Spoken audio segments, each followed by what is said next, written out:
Manoir des secrets. La brume s'élevait du lac comme les soupirs d'un mourant, enveloppant de son voile spectral les ruines du manoir de la sombre vieille.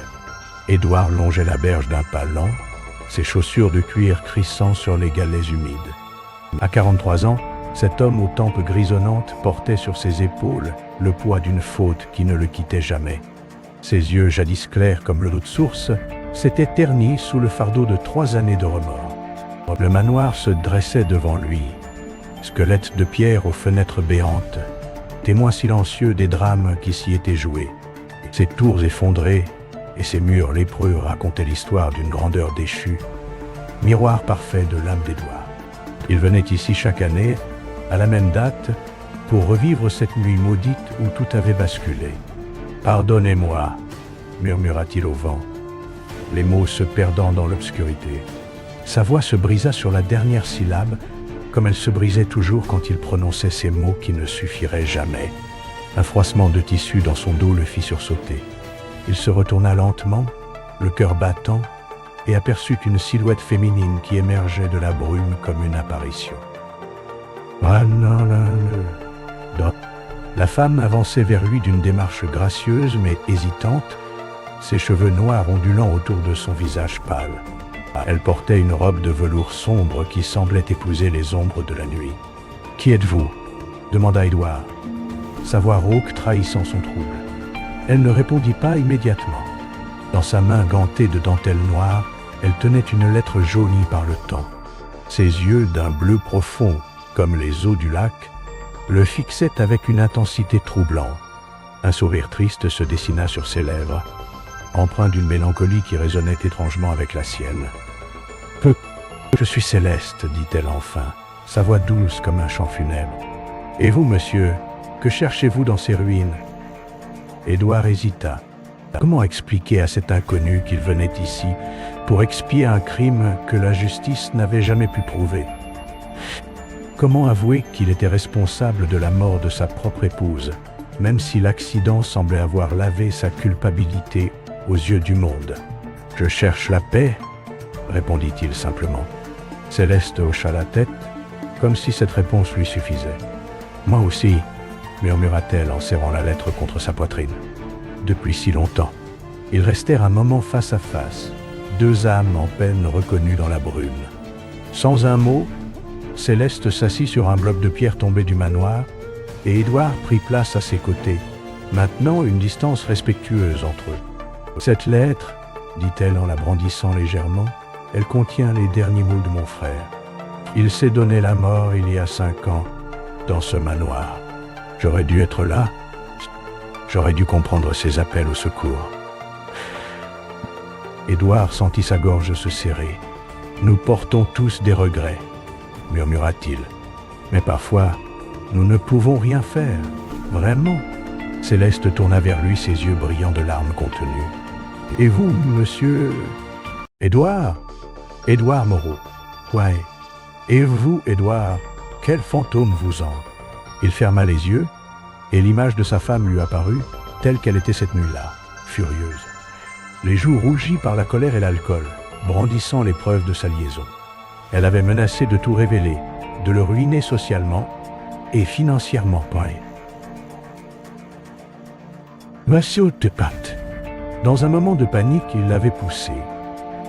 Juste poussée. Elle était tombée dans l'escalier, et le bruit sourd de sa nuque se brisant sur le marbre résonnait encore dans ses cauchemars. « Ma femme, dit-il d'une voix à peine audible, elle est morte par ma faute. Un accident, ont dit les enquêteurs. Mais je sais la vérité. » Céleste posa sa main gantée sur la sienne. Ce geste simple, empreint de compassion, fit naître en lui un sentiment qu'il avait cru mort. L'espoir d'être compris, peut-être même pardonné. « Nous sommes tous les deux des meurtriers, » murmura-t-elle. « Vous par action, moi par omission. Mais est-ce que cela fait de nous des monstres ?» Ils parlèrent jusqu'à l'aube, se confiant leurs secrets les plus sombres, leurs remords les plus profonds. Céleste lui raconta comment elle avait ignoré les lettres désespérées de son frère, trop occupée par sa propre vie mondaine pour s'inquiéter de ses appels au secours. Édouard lui décrivit sa descente aux enfers. sa solitude, sa culpabilité, qui le rongeait jour après jour. Au fil des heures, une étrange intimité s'installa entre eux. Pas de l'amour, non, mais quelque chose de plus rare. La compréhension mutuelle de deux âmes damnées.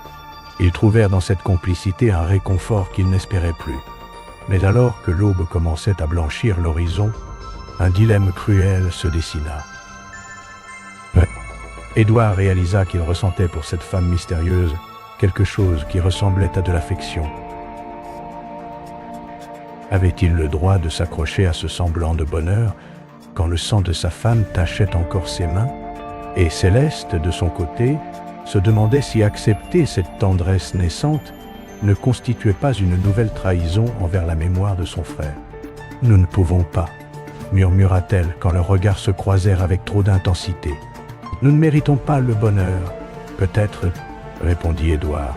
« Mais méritons-nous de souffrir éternellement ?» Le soleil perçait maintenant la brume, révélant impitoyablement les stigmates du manoir délabré. La magie de la nuit se dissipait, laissant place à la réalité crue du jour. Céleste se leva, lissant sa robe froissée. « Je dois partir, dit-elle.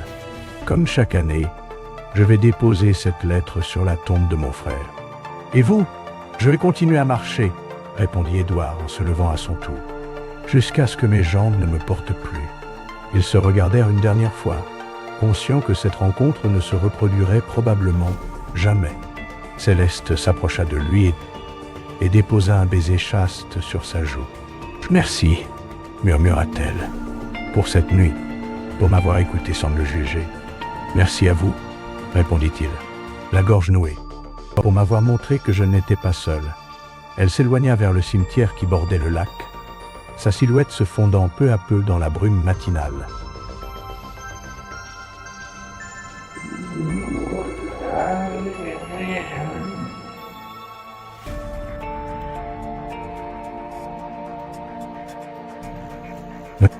Édouard la regarda partir, puis se tourna vers le manoir une dernière fois. Les ruines lui parurent moins menaçantes dans la lumière naissante, comme si le poids de la nuit s'était allégé. Il reprit sa marche le long du lac, mais pour la première fois depuis 3 ans, ses pas lui semblèrent moins lourds. Quelque part dans les brumes de la sombre vieille, 2 âmes brisées avaient trouvé, l'espace d'une nuit, un fragment de paix. Ce n'était pas le pardon, ce n'était pas la rédemption, mais c'était un début, un tout petit début vers la possibilité de vivre, plutôt que de simplement survivre. Et dans le silence matinal, seul le lac gardait le secret de leur rencontre, témoin muet de cette communion entre 2 cœurs meurtris, qui avaient osé, pour quelques heures, se croire dignes de compassion. « On est une